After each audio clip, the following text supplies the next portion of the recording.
Friends, मैं Ranjit GS आज तक में आपका एक बार फिर से स्वागत करता हूं। दोस्तों, आज का video BSSC inter level students के लिए काफ़ी महत्वपूर्ण है। ठीक है, इंटर लेवल स्टूडेंट के डिमांड पर ही ये वीडियो बनाई जा रही है।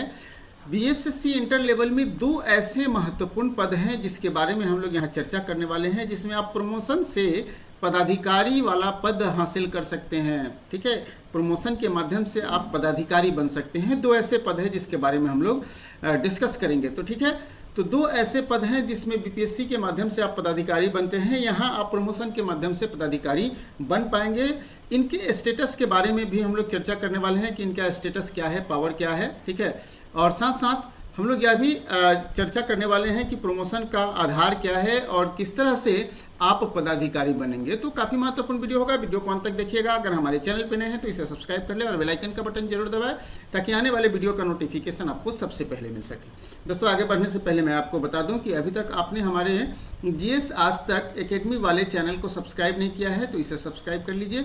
इस पर आपके तैयारी से संबंधित भी वीडियो आते हैं, जैसे मॉक टेस्ट हो गया, एनसीईआरटी सीरीज चल रही है, बिहार स्पेशल जीके की भी सीरीज चल रही है। तो आप इस चैनल को जरूर सब्सक्राइब कीजिए और इसको भी आप उतना ही प्यार देंगे जितना हमारे इस चैनल को आपने प्यार दिया है। तो देखिए, सबसे पहली बात है कि बिहार एसएससी इंटर स्तरीय परीक्षा जो है वो इंटर लेवल कहने का मतलब ही है कि आपकी योग्यता +2 है, इंटर है। अगर आप इंटर पास हैं तभी इस फॉर्म को भर सकते हैं। ठीक है, अगर आप इस फॉर्म को भरने के बाद अगर आप एग्ज़ाम देते हैं, एग्ज़ाम देकर आप क्लियर हो जाते हैं, आपकी नौकरी लग जाती है तो आपका कैडर जो होता है वो राज्य कैडर होता है। राज्य में कहीं भी आपकी ट्रांसफ़र पोस्टिंग की जा सकती है। ये ग्रुप सी का पद है। ठीक है, लेकिन दो पद ऐसे हैं, ठीक है, दो पद ऐसे हैं जो आपको पदाधिकारी बना देगा। ठीक है, पदाधिकारी बना देगा। दो पद हैं, एक पद है राजस्व कर्मचारी का पद और दूसरा पद है पंचायत सचिव का पद, जिसके माध्यम से आप पदाधिकारी बन सकते हैं। क्या बन सकते हैं? पदाधिकारी बन सकते हैं, ऑफिसर बन सकते हैं। लेकिन इसके ऑफिसर बनने के कुछ शर्त हैं। पहला शर्त है, चूंकि आपने देखा कि ये इंटर लेवल वैकेंसी है तो जो इंटर होगा वही भर सकता है। लेकिन पहला शर्त है कि आपको ग्रेजुएट होना जरूरी है। अगर आप इन ग्रेजुएट हैं, स्नातक हैं, तभी आपका प्रमोशन मिलेगा और प्रमोशन से आप पदाधिकारी बनेंगे। अगर आप ग्रेजुएट नहीं हैं तो फिर आपके सैलरी में इन्हांसमेंट होते चला जाएगा। ऑफिसर वाला सैलरी तो मिलेगा लेकिन आप ऑफिसर नहीं बन पाएंगे, किसी तरह की ऑफिसर वाली सुविधा आपको नहीं मिल पाएगी। अगर आपको ऑफिसर बनना है तो स्नातक होना जरूरी है। ठीक है, अब देखिए, जिन पदों पर आपको पदों पर जो है वो प्रमोशन करके आपको पदाधिकारी बनाया जाएगा, जिन पदों पर, उन पदों पर डायरेक्ट बहाली भी होती है बीपीएससी के माध्यम से और 75% पद जो हैं वो डायरेक्ट बहाली से भरे जाते हैं। ठीक है, मात्र 25% पद ही प्रमोशन के माध्यम से भरे जाते हैं। आप कहिएगा कि सर 25% पद प्रमोशन के माध्यम से भरे जाते हैं तो लगभग लोग ग्रेजुएट होते ही हैं। ठीक है, ग्रेजुएट होते ही हैं तो क्या सभी को ये जॉब ऑफर हो जाएगी, सभी को ये प्रमोशन हो जाएगा?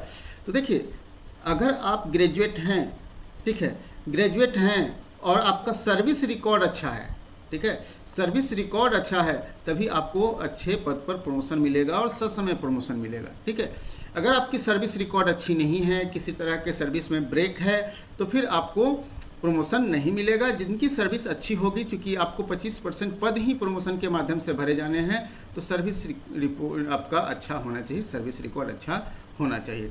तो चलिए, सबसे पहले हम लोग स्टेटस की बात कर लेते हैं। देखिए, पावर, अब पंचायत सचिव हैं तो क्लर्कियल पद है पंचायत सचिव, और पंचायत स्तर पर आप सभी कार्यों का संचालन करते हैं और आप मुखिया के सचिव होते हैं। तो देखिए, आप कितना पावरफुल हो सकते हैं, आप खुद सोच सकते हैं। आप मुखिया के सचिव हैं तो डेफिनेट रूप से मुखिया जितना पावर रखता है उससे ज़्यादा पावर आपके पास हो जाएगा। अगर आप राजस्व कर्मचारी है तो यह भी एक क्लर्कियल पद है, लेकिन इसका संबंध सिर्फ भूमि से जुड़े हुए मामलों में रहता है। तो भूमि से जुड़े हुए मामलों में आपकी पावर फिर काफ़ी अधिक होती है, लेकिन पंचायत सचिव की पावर अधिक होती है क्योंकि इनको प्रशासन संभालना होता है, पंचायत का प्रशासन संभालना होता है। वर्क का प्रेशर अगर बात कर लेंगे, क्योंकि प्रशासन संभालना है तो पंचायत सचिव का प्रेशर अधिक होगा, लेकिन राजस्व कर्मचारी का कम होगा। सोशल स्टेटस, देखिए, पंचायत सचिव का सोशल स्टेटस अधिक होता है क्योंकि पंचायत में लोग इनको जानते हैं और पंचायत में इनकी काफ़ी डिमांड होती है। ठीक है, और पंचायत के विकास में, पंचायत के योजनाओं के क्रियान्वयन में इनकी डायरेक्ट भूमिका होती है, इसलिए इनकी सोशल स्टेटस अधिक होती है राजस्व कर्मचारी की अपेक्षा। ठीक है, और सोशल स्टेटस अधिक है तो डेफिनेट रूप से इनको पॉलिटिकल दबाव भी झेलना पड़ेगा। पंचायत लेवल का जो पॉलिटिकल दबाव होता है इनको झेलना पड़ेगा। लेकिन अगर शांतिपूर्ण जॉब करना चाहते हैं तो राजस्व कर्मचारी बेहतर है। यहाँ किसी तरह का कोई पॉलिटिकल प्रेशर नहीं है, आपको शांतिपूर्ण जॉब निकल सकता है। सैलरी की बात कर ले तो डेफिनेट रूप से पंचायत सचिव की सैलरी अधिक होगी, क्योंकि ये लेवल 3 का पद है और राजस्व कर्मचारी का लेवल 2 का पद है, तो इनका प्रेशर अपेक्षाकृत कम होगा। लेवल 3 कहने का मतलब हो गया, अगर ग्रेड पे की बात कर ले तो इनका 2000 ग्रेड पे का जॉब है और इनका 1900 ग्रेड पे का जॉब है, लेकिन सैलरी में लगभग 5000 से अधिक का अंतर आ जाएगा। ठीक है, 5000 से अधिक का अंतर आ जाएगा। प्रमोशन की बात कर ले तो प्रमोशन के अवसर दोनों में हैं, इसमें कहीं से कोई डाउट नहीं है, दोनों में प्रमोशन के अच्छे खासे अवसर हैं। तो सबसे पहले हम लोग राजस्व कर्मचारी के प्रमोशन की बात कर लेते हैं कि राजस्व कर्मचारी को प्रमोट करके कौन से पदाधिकारी वाले पद दिए जाते हैं। तो देखिए, आप अगर राजस्व कर्मचारी है तो पहला प्रमोशन आपका सर्किल इंस्पेक्टर के रूप में प्रखंड स्तर पर होगा। अगर आप ग्रेजुएट हैं तब, ग्रेजुएट नहीं है तो आपका प्रमोशन नहीं होगा, आप आजीवन राजस्व कर्मचारी ही रह जाएंगे। ठीक है, अगर आप ग्रेजुएट हैं तो सर्किल इंस्पेक्टर बनाए जाएंगे। सर्किल इंस्पेक्टर को प्रमोट करके राजस्व पदाधिकारी, जिसको हम लोग सीओ कहते हैं या आरडीओ कहते हैं, ये आरडीओ या सीओ बनेंगे। ठीक है, तो आप बन गए ना बीपीएससी का पदाधिकारी, बीपीएससी का पदाधिकारी आप बन गए। तो पदाधिकारी बनने के लिए आपको ग्रेजुएट होना और सर्विस साफ सुथरा होना जरूरी है। ठीक है, तो अगले 10 वर्ष में आप बनेंगे, 10 वर्ष में बनेंगे आप क्या, सर्किल इंस्पेक्टर, और 8 से 10 वर्षों में फिर आप बन जाएंगे सीओ। मतलब आप आरडीओ या सीओ बनकर रिटायर करेंगे अगर आपका सर्विस रिकॉर्ड अच्छा है। तो अगर आप ग्रेजुएट हैं और सर्विस रिकॉर्ड अच्छा है तो आप राजस्व पदाधिकारी बनकर रिटायर करेंगे। ठीक है, और अगर आपकी सर्विस लेंथ ज़्यादा है, सर्विस लेंथ ज़्यादा है तो आप राजस्व पदाधिकारी से भी दूर जा सकते हैं और यहाँ बनाया जा सकता है आपको राजस्व पदाधिकारी का ही एक अनुमंडल स्तर पर होता है। ठीक है, अनुमंडल स्तर पर होता है जिसको DCLR कहते हैं। ठीक है, DCLR कहते हैं, ये आप बन सकते हैं। ठीक है, DCLR आप अनुमंडल लेवल पर। तो प्रमोशन से पदाधिकारी बनने के चांसेस ज़्यादा हैं अगर आपके सर्विस रिकॉर्ड अच्छे हैं, अगर आप ग्रेजुएट हैं। तो यही एक पद है, 2 पद है, राजस्व कर्मचारी और पंचायत सचिव, जो आपको बना सकता है क्या, पदाधिकारी बना सकता है, बीपीएससी का पदाधिकारी बना सकता है। तो अगर आप इच्छुक हैं, इंटर लेवल दे रहे हैं, ग्रेजुएट हैं, तो बस आप सर्विस को, रिकॉर्ड को अच्छे से संभाल के रखिए, आपको पदाधिकारी बनने से कोई नहीं रोक सकता है।